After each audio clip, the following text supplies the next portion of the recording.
So here's a little trick I just remembered. I haven't done this in a little while, but if you have something like a hole here that's going to be pretty small, you'll actually see that it's kind of like fanned out.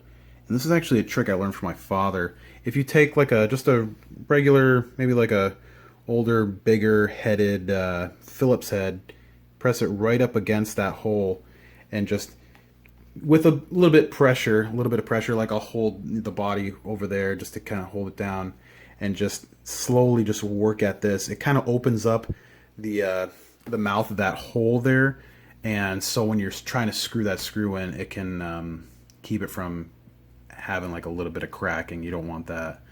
But yeah, you can definitely see that it's opened up a little bit more, and I'll do that on the top strap button too. Alright, so here we go. I ended up putting a felt washer in there. It's actually kind of an older one, so it got a little squashed a little bit, but it's still better than just direct contact. I don't like doing that. But yeah, the hole was pretty tight. Yeah, I'm not going to say it again. But I ended up putting just a little bit of lotion on the screw, and that really does help it slide in a bit easier. And you know, it lets you use that that tighter hole to keep more grip on there, because you really don't want that screw slipping out. You know, if you're jamming, I definitely know people who have lost the screws right out of their guitars and dropped them. You know, I've had similar situations, not quite something like that, but it's no fun. So this is definitely in there real tight. It's not going anywhere. Now I just got to do the top one. Okay, so for the top strap button, I've seen it in some different placements. I mean, Fender tends to put it, you know, right about here. I've seen some people put it inward a bit. So I mean, it's really up to your preference. But I made a couple marks here, and I think I'm going to go with the left mark, and the one going this way, the vertical or the horizontal one there is more or less right about halfway. So I'm going to drill right where that X is right there, and I think I'll be good to go.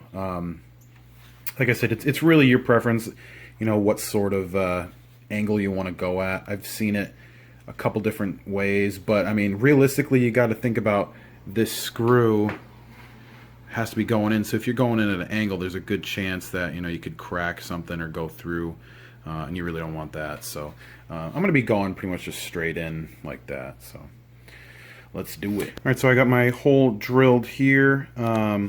Just like the last one, I'm going to take the screwdriver here and just kind of open up the mouth of the hole right there, just so it kind of keeps it from spreading. I mean, I really can't hold my camera and do this, but it's basically just putting pressure on it and just going like that. It'll open up slowly. You don't want to go too crazy because, you know, you don't want to slip or anything, but, you know, go at it slow and it should open up pretty easily. Okay, so we got both the strap buttons in. Nothing really too daunting there. I feel like I don't really have to show that process all that much. But what I decided to do next is the string ferrules. And basically, they're little pieces of metal like this that are very tightly sat into those holes. And my first couple times doing it were an absolute nightmare. And I've learned a couple tricks just from finding people on YouTube and seeing how they do it. So what you need to do it this way is a soldering iron, and I like to have a small hammer handy. But basically what you do is you sit one of these about as as even as possible in there, and what you do is you take the hot soldering iron and you stick it in there and just slowly keep putting pressure downward to try and seat it in there. And what it actually does is it heats up the paint just enough to get it in there. And sometimes, if it's starting to get too hot, you don't want to leave it in there.